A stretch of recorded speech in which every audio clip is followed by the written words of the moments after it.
Close your eyes and allow your mind to drift to a different kind of silence. Not the silence of an empty room, but the deep, resonant quiet of the Texan desert at night under a vast, stardusted sky. A place where the air is dry and carries the scent of creosote and dust, and where the land holds its secrets close. Tonight's story is not one of human conflict or grand ambition, but a quieter, more primal tale. It is the story of a boundary being crossed, of a line in the sand being washed away by a tide of countless, tiny legs. It is an account of a world we think we control, gently but firmly reminding us of its power. So settle in, breathe deeply, and let us travel back to the summer of 1929, to the small town of San Benito, where the earth itself seemed to stir. Imagine yourself as a resident of San Benito. Life here moves to the slow, predictable rhythm of the sun and the seasons. Your days are marked by the crowing of a rooster at dawn, the warmth of the sun on adobe walls, and the long, drawn-out shadows of the evening. The town is a small collection of homes and businesses, a quiet outpost surrounded by the sprawling brushland of the Rio Grande Valley. The soil is rich, and the main concerns are the price of cotton, the arrival of the railroad, and the infrequent rains. Your home is a simple, sturdy structure.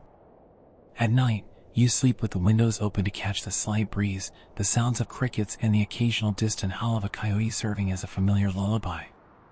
The world feels ordered, manageable. The land provides, and the community endures. The nearby mountains are a permanent, dusty blue feature on the horizon, a beautiful, silent backdrop to daily life, seemingly as inert and unchanging as the sky itself. The first signs were easy to dismiss. A child complains of a funny worm in the yard. A farmer notices a few unusual insects near his well, their segmented bodies coiling and uncoiling with a swift, unnerving grace. They are written off as curiosities, the normal, minor intrusions of the wild into the domestic sphere. There is no alarm, only a slight, fleeting curiosity. The creatures are, after all, just a part of the landscape, like the scorpions under the rocks and the snakes in the brush. They have their place, and you have yours. But then, the signs become more frequent. The funny worms are seen in greater numbers. Their appearance shifts from a curiosity to a mild nuisance. There is a feeling, not yet of dread, but of a subtle shift in the equilibrium. The air feels different, heavier, perhaps, or charged with some imperceptible change in pressure. The usual sounds of the desert night seem muted, as if the crickets themselves are holding their breath. The line between the town and the wild, once so clear, begins to feel faintly porous. It is a quiet, creeping realization that the mountain, that silent, watchful presence, is not as asleep as it seemed. A deep, ancient rhythm is beginning to beat, a rhythm not of human making, but of the earth itself, and it is growing louder. The change began not with a sudden onslaught, but as a gradual, creeping transformation of the landscape itself. It started with a sound, a soft, dry rustling that at first could be mistaken for the wind stirring the leaves of the mesquite trees. But this sound did not subside, it grew, deepening from a whisper to a low, continuous hiss, like the sound of sand pouring endlessly onto itself. Imagine waking to this. You rise from your bed and step onto the packed earth outside your door. In the dim light of dawn, the ground appears to be moving, rippling with a dark, undulating carpet. It is not mud, nor shadow. It is a living river of centipedes, each one several inches long, their reddish-brown bodies glistening, their countless legs moving in a terrible, unified motion. They pour from the direction of the mountains, a relentless, advancing front. They flow over rocks, up the wooden posts of porches, and across the dirt roads. There is no single point of origin, they simply emerge, as if the earth is giving birth to a new, terrifying form of life. The initial reaction is one of stunned disbelief, quickly followed by frantic, futile action. Men grab shovels, attempting to dig trenches to divert the flow, only to watch the creatures pile upon one another, creating living bridges across the barriers. Others try fire, pouring precious kerosene and lighting it, creating a wall of flame that crackles and pops with the sound of burning chitin. The acrid smoke fills the air, but for every centipede that is consumed, a dozen more take its place.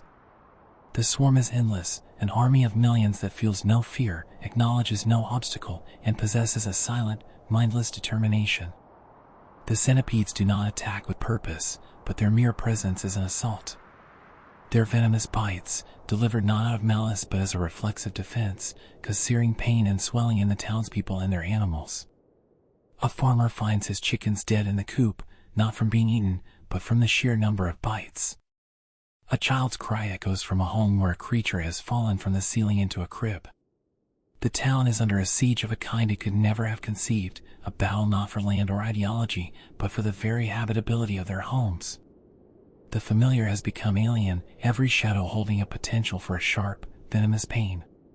The rustling is now inside the walls, under the floors, a constant, horrifying reminder that the boundary between outside and inside has been completely, irrevocably erased. As the swarm persisted, the initial shock in San Benito slowly gave way to a desperate need for understanding. The human mind seeks patterns, reasons, a logical framework to explain even the most illogical of events. In the absence of immediate scientific answers, older, more primal understandings began to surface. Some of the town's older residents, their faces lined with memories of other strange desert occurrences, spoke of omens. They wondered if the land itself was expressing its displeasure, if some unseen balance had been disrupted. The centipede, in many ancient traditions, is a creature of the earth and the underworld, a symbol of hidden forces and raw, untamed nature. Its sudden, overwhelming appearance felt like a judgment, a physical manifestation of nature's reclaiming power. There were whispers that the mountain, long considered a silent guardian, had instead been a sleeping hive, and something, a shift in the weather, a disturbance in the soil, had finally awakened it. The scientific explanation, when it began to coalesce, was both simpler and more complex. Entomologists would later suggest that a rare convergence of conditions had created a perfect catalyst for a population explosion. A particularly wet spring, followed by an intense period of heat, could have led to a boom in the centipede's prey, small insects and arthropods, providing an unprecedented food source. This, combined with their natural breeding cycle, may have caused their numbers to swell beyond the carrying capacity of their mountain habitat. They were not invading out of malice, but migrating out of sheer, blind necessity, driven by an instinct to find new territory and resources. The town of San Benito was not a target, it was simply in their path. The culture of the region, built on resilience and a deep connection to a harsh land, was put to the test. This was not a dust storm or a drought, challenges for which there were established, if difficult, responses. This was something entirely outside their collective experience. The very tools of their survival, their homes, their farms, their community, were rendered vulnerable. The event exposed the fragile illusion of human control over the environment. It was a reminder that the world is home to countless other forms of life, operating on scales and timelines we seldom notice, until they forcefully impose themselves upon our own. The response shifted from fighting the swarm to enduring it. It became a war of attrition, not with shovels and fire, but with sealed cracks, elevated beds, and a grim, shared patience. The rhythm of life did not stop, but it adapted to a new, unsettling normal. People learned to shake out their shoes each morning, to check their bed linens before sleeping, to eat with one eye on the floor. It was a slow, weary acclimation to a world temporarily shared with millions of unwelcome guests. While the residents of San Benito waged their quiet, desperate war against the creeping tide, the world beyond their valley remained largely oblivious. There were no urgent telegrams to the state capital pleading for National Guard intervention, no front-page headlines in distant newspapers. The plight of a small farming community against an army of insects was, to the outside world, a curious local anecdote at best, not a crisis worthy of significant aid or attention. Contrast the scene in San Benito with the imagined comfort of an academic entomologist in a university far to the north. He might have read a brief, sensationalized account in a scientific digest, his interest piqued as a theoretical puzzle. He would have been surrounded by quiet libraries, clean glass specimen jars, and the orderly silence of the laboratory. For him, the event was a data point, a fascinating case study in arthropod population dynamics. The visceral reality, the constant wrestling, the fear of a child's bite, the psychological exhaustion, was an abstraction, a variable that could not be quantified in a report. Within the town itself, the crisis was a great equalizer, yet it also highlighted different forms of resilience. A wealthy rancher, whose land was his fortune, faced the devastation of his livestock. His struggle was economic, a calculation of loss and recovery. For a migrant farm worker living in a simple wooden shack, the invasion was a more immediate threat to bodily safety and the meager shelter they possessed. Yet, both were equally powerless to stop the advance. There was no wealth that could buy a force field against the swarm, no social status that granted immunity from a centipede finding its way into a pantry or a bed.